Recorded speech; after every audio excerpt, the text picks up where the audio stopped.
welcome to Around the World in 80s Movies. I'm Vince Leo. I am the author of the film review website, Quipster.net. I invite you to check out over 4,000 of my written reviews you can read anytime. Quipster.net is where to go, QWIPSTER.net. While you're there, I do encourage you to check out my other podcast that looks at more recent movies out in theaters, VOD, streaming services. It's called the Quipster Film Review Podcast. You can find a link to that at my website, Quipster.net. Today I'm going to be getting into the first of a new three-part series. Last week I looked at Saturn III, in which a robot gets infatuated with Farrah Fawcett in that film. Well, we're going to do a new three-part series looking at films in which there is some sort of relationship between a computer or a computer program and a human or humans.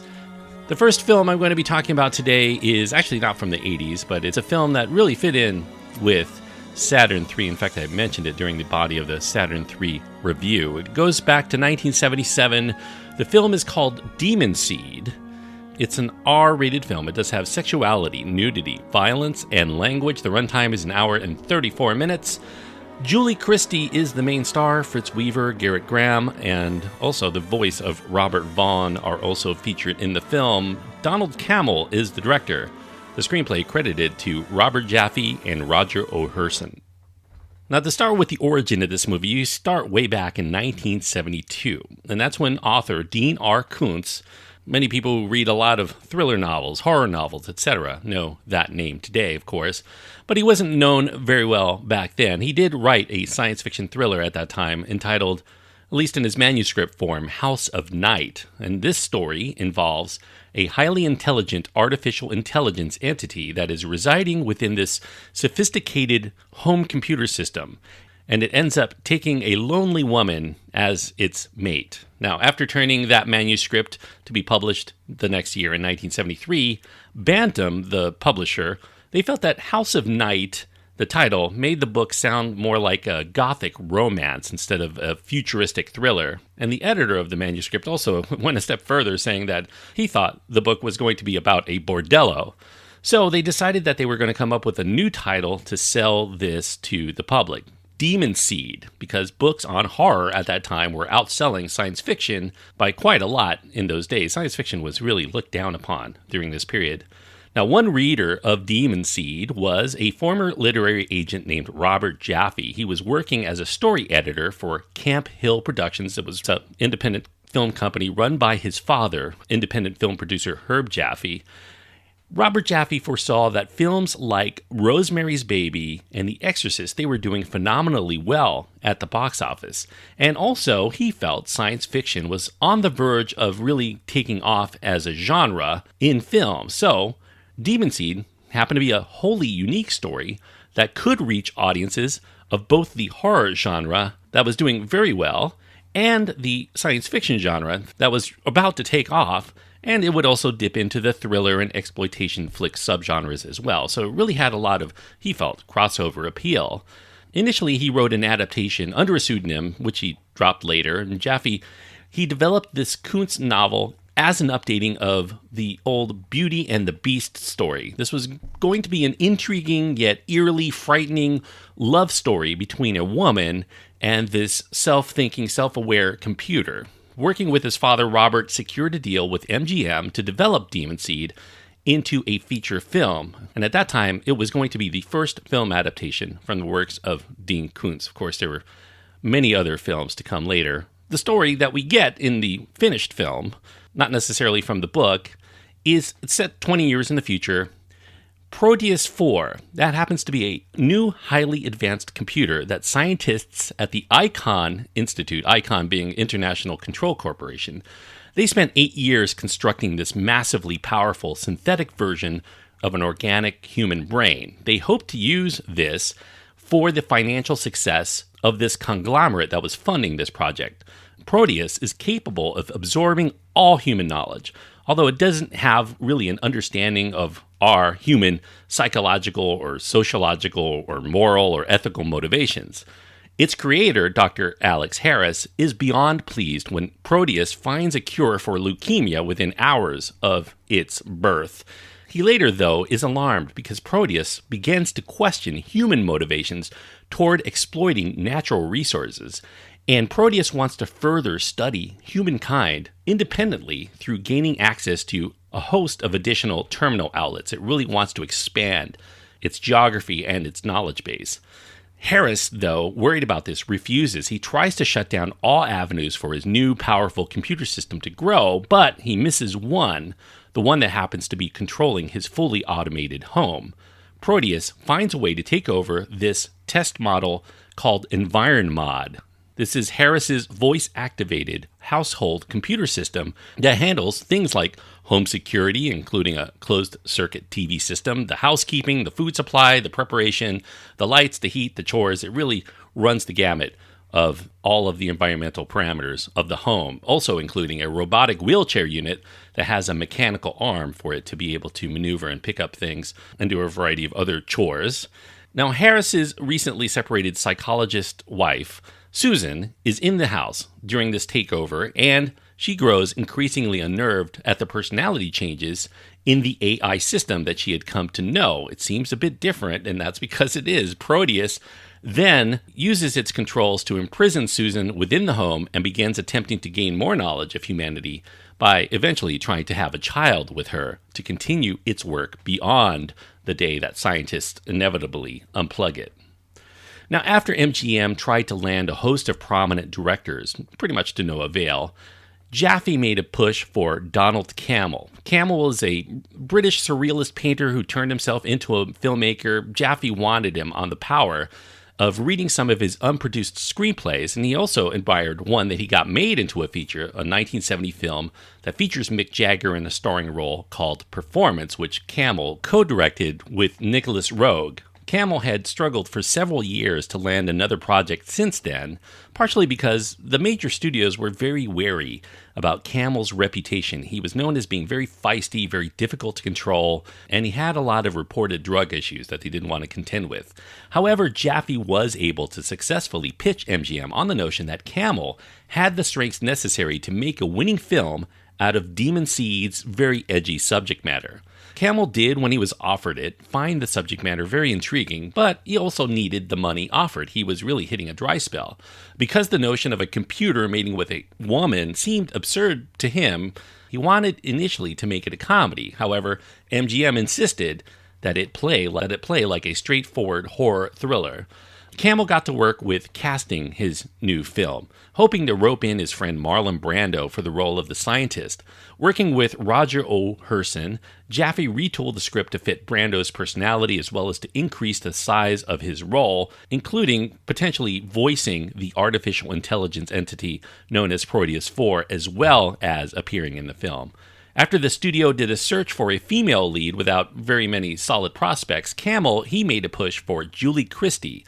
Christie was somebody he admired when he watched Nicholas Roeg's 1973 film, Don't Look Now. Cammell went so far as to tell MGM that he actually would not make this movie without Julie Christie. MGM approved Christie, but opposite her, they pushed for Fritz Weaver to star instead of Brando. Brando, like Cammell, was someone similarly difficult for them to control. Being a friend of Cammell as well, they worried that the film could result in a disaster if they were not able to keep control of it.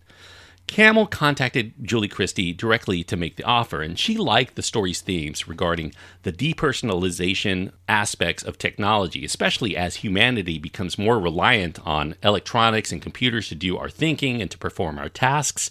This intrusion of devices into our lives drives a wedge into the central relationship we see in the movie and becomes a suffocating force in the marriage of the Harrises. Christie agreed to come on board for $250,000 and an agreement that she can make key changes to the nature of her character. During the shoot, Christie and Cammell got along very well. He allowed her a blank canvas, basically, to follow her instincts as she saw fit to get through the material that could quickly turn exploitative if it was portrayed in an improper way. Christie's Susan is a professional woman. She has a strong personality. She's not wildly emotional like a scream queen. She doesn't succumb to Proteus's notions just strictly out of fear. It takes some physical force. Plus, there's this underlying psychological curiosity that Christie has as a psychologist, fudged by Proteus's subliminal dominance to force her to comply. It's really kind of a struggle of wills. The characterizations of Susan and Proteus, they differ significantly from the Kuntz novel. In the book, Susan is a reclusive woman experiencing a series of psychological issues stemming from her troubled childhood because of sadomasochistic sexual abuse at the hands of her grandfather. Her inability to establish intimacy with men leads her to divorce, her turn to EnvironMod, which does all the chores that she can't do herself, and the AI talking to her also provides a modicum of companionship, but, at a respectful distance. Kuntz's version of Proteus, built at a nearby university, also seems to have issues with its programming. It's rational at times, but suffers from its inexperience to have feelings, which it develops over the course of the story. Proteus's goal is to make a race, eventually, of superhumans from its so-called seed. It occasionally proclaims love or sympathy for Susan, and eventually Susan gives birth to a kind of monstrosity toward the end of the story. Now, Cammell was not enamored with the script, especially the dialogue given to Proteus, so producer Herb Jaffe also agreed with that. Even though the script was written by his son, Herb Jaffe hired Stanley Elkin for about $2,000 a week, plus expenses to redo Proteus's dialogue. Elkin here was brought in as a script doctor, but he wanted more screen credit, but he was denied by the studio, and he was incensed by this. He felt that he was as much responsible as Jaffe and Herson. MGM, though, said that the script was rewritten twice since Elkin had worked on it by Elia Katz. Katz was a Cammell favorite writer. Cammell once attempted to adapt a book by Katz called I Track Down Freaks. He even went so far as to casting Louise Fletcher and Jodie Foster and Jason Miller for his potential feature film, which never really came about. Now, since Elkin departed and not very much of his writing remained, especially after his complaints yielded MGM to order further cuts of his dialogue to be sure that he had no stake to claim, Robert Jaffe and Herson got the sole screenplay credit. Now, due to the difficulties of portraying the inner emotions of this unseen AI entity on a movie screen, Cammell decided to remove the sympathetic aspects to its programming. Now, for the voice of Proteus, MGM pursued Sir Laurence Olivier to provide that, but he had a lot of scheduling issues that they couldn't work out, so they secured an uncredited Robert Vaughn instead. During the making of Demon Seed, the director, Cammell, he was also on the side having an affair with his teenage girl called China Kong. She was the daughter of a friend of Marlon Brando. Brando did not approve, and he and Cammell had a falling out during this period.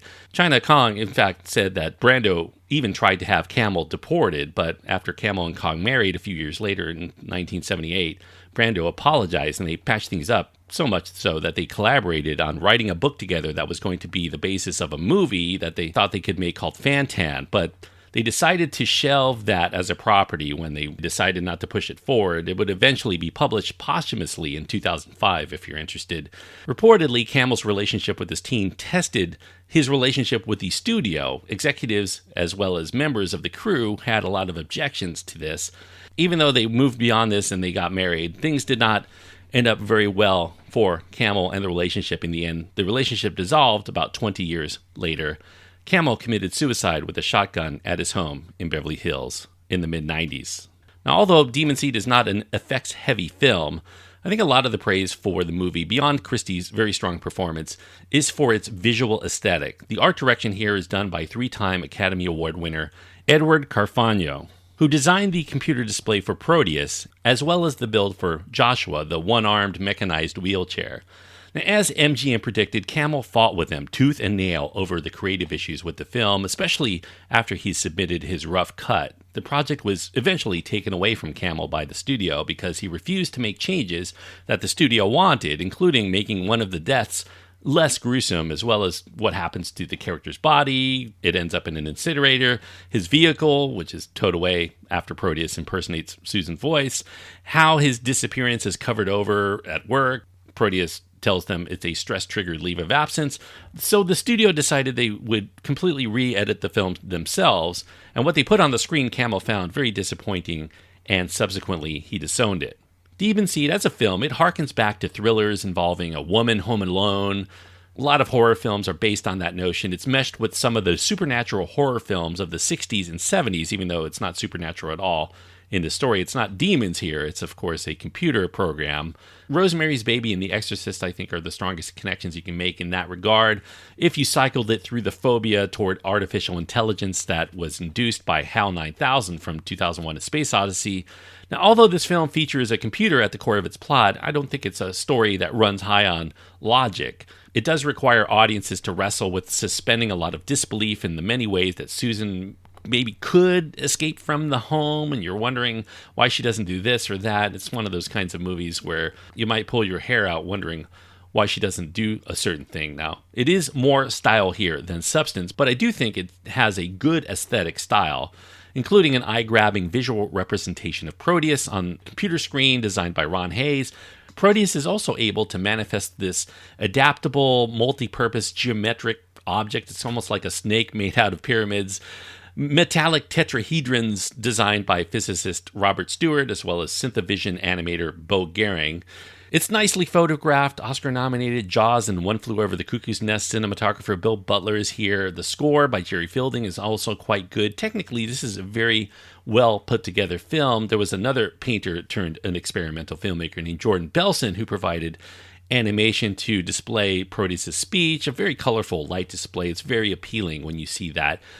Now, of course, above this, I think a lot of people praise the solid performance at the core by Julie Christie. A fantastic job of making her character reactions very believable, even though there's scant character development and not very plausible events going on around her. Christie here, she's repulsed by Proteus' suggestions and its dehumanizing actions, and yet once senses that she is also very curious, being a mother who's lost her young daughter tragically. Not that it excuses Proteus from what is essentially kidnapping and rape, mind you, but Proteus does not understand factors of morality. Christie has to run through several stages of her character's views on this situation, from annoyance to retaliation to fear to sadness to futility to submission. An actress like Julie Christie really is able to fill this role and add a lot more than what was on the written page. At the time of its release, Demon Seed did not find very many audiences. Audiences were already looking forward to space adventures like Star Wars for their entertainment instead of the darker tones of this cerebral science fiction and gothic horror of the early 1970s. Critics were more understandable, but they were also not willing to give rave reviews to the subject matter that includes the raping of a woman with artificially created sperm for entertainment. And when the film was released, they had this classy advertisement campaign initially, but when it didn't immediately take hold, the distributor decided to go more toward a lurid approach. They made it seem more like an exploitative sex horror exploitation flick that happened to star this A-list actress like Julie Christie. The poster, in fact, featured a seemingly nude Christie on her back with this tagline reading, "Never was a woman violated as profanely. Never was a woman subject to inhuman love like this. Never was a woman prepared for a more perverse destiny." The excuse by the studio for doing this was that science fiction films were not selling, as well as, at that time, sex flicks and horror. Star Wars, of course, disproved this when it was released 2 months later. However, this marketing also seemed to turn off the science fiction crowd who might have liked this film the most, while those who might be interested in the film as a more exploitation film knew that the marketing was really a ruse, and that led to a mediocre box office performance. Now, Kuntz, the original author of the book this film is based on, he notes that some of the criticism of the film from critics in the late 1970s had more to do with the far-fetched nature of people having personal computers in their homes, something, of course, that would explode very shortly afterward and into the 1980s. The critics questioned whether we could use computers in such a fashion and we could have a conversation with an artificial intelligence component verbally to do whatever we desire. Of course, we know advancements made that very plausible today. Now, one strength of Demon Seed is that prescience in terms of its use of technology. In fact, over 40 years later, this very much seems relevant today. It predates the prevalence not only of the internet, but also the interconnectivity of one's home with one's office, the smart home, all concentrating on this giant network to connect us all. It also accurately guessed that homes would have personal assistants to handle and control many aspects of our home, from regulating the heat to ordering groceries to turning on and off the lights, ordering new items into the home, communicating to others beyond your abode.